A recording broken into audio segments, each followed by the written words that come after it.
Ik wil graag een paar dichters van elders en ook van het open podium, die ik goed gekend heb, hier herdenken met hun eigen gedicht. En ik wil eigenlijk beginnen met Joop Scholten. Dit gedicht staat in zijn bundel Ook dit is een vorm van geluk uit 2011 en ik was zijn redacteur. En het gedicht dat staat ook op zijn grafsteen op de Nieuwe Ooster.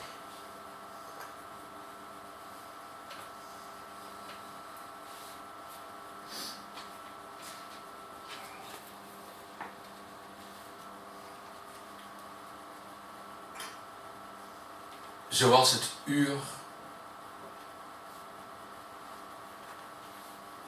altijd weer een lampje.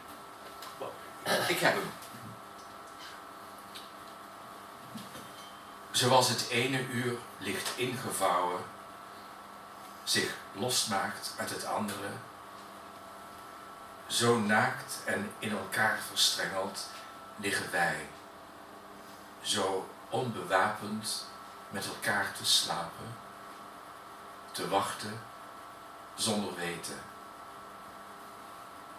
Alles dat was, zal er ook morgen zijn, of nooit meer. Het maakt geen verschil.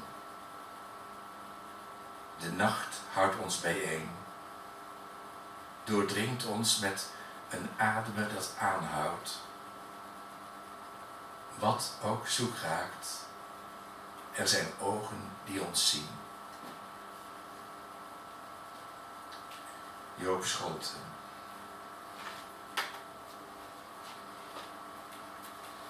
En een andere dichter die ik hier graag wil herdenken, dat is Antoinette Sisto. En het sluit een beetje aan bij dat gedicht wat we zo even hoorden,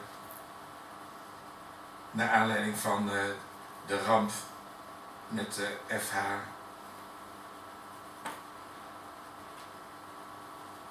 Zeg het nummer maar. 17. En het gaat zo.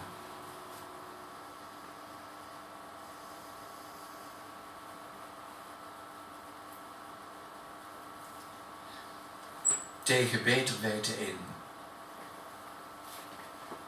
Een vermoeden had zich genesteld achter je ogen, onder je dunne huid. Achteloos nam je het mee, het vliegtuig in, op weg naar huis, tekenen die wij hadden gemist. De zomer was al lang geen zomer meer, stiekem was de gouden gloed verschoven naar het eind van een windstille middag. Je landing zonder wolken was perfect. Wat wij nog niet wisten, halverwege de aankomsthal met bloemen, knuffels, armen overal, was dat de geur van zeelucht niet zoals vroeger zich in je colbert had verscholen. Dat het een maat te groot was en je glimlach traag, alsof je alles voorbij keek naar een hoger scherm. Je droeg een trolley vol stille gedachten. Voor geen prijs had je hem geopend. Zo wist ik zeker, in ons bijzijn. En Antoinette heeft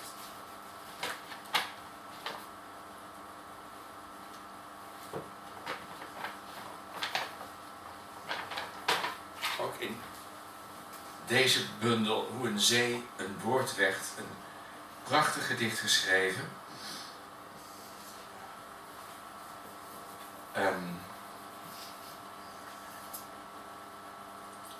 Wat zijn er 50?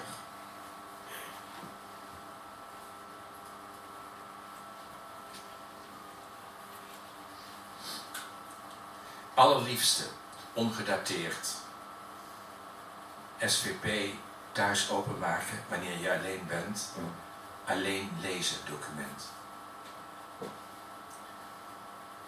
Wanneer je deze brief leest, ben ik onvindbaar, buiten bereik van uren en dagen. Er zijn geen sporen die mij terughalen, alleen gelaten heb ik jou in alle vrijheid. Wees gerust, je Facebook-vrienden kennen me niet. Op Google krijg je 0 resultaten en ook andere zoekmachines hebben mij gewist en opgegeven. In hun bestanden kom ik niet voor. Ik heb voor 100% van je gehouden. Dat zal ik altijd blijven doen. Er is geen scherm waar wij ontmoeten. Maar in elke spiegel zie je mijn ogen. Kijk gewoon wanneer je behoefte voelt. Een foto van ons samen in de cloud is opgeslagen. Waar ik ook ben en niet ben.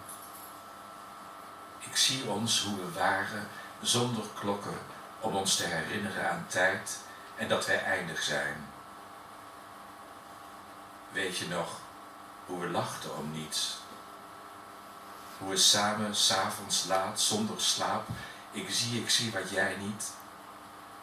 Doe het licht uit en ik ben daar voor altijd.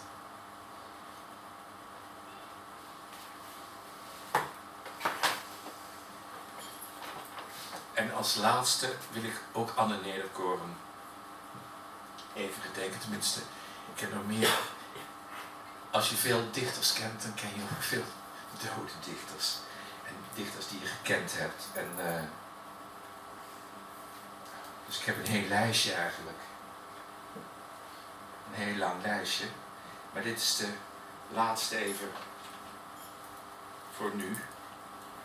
Van Anne.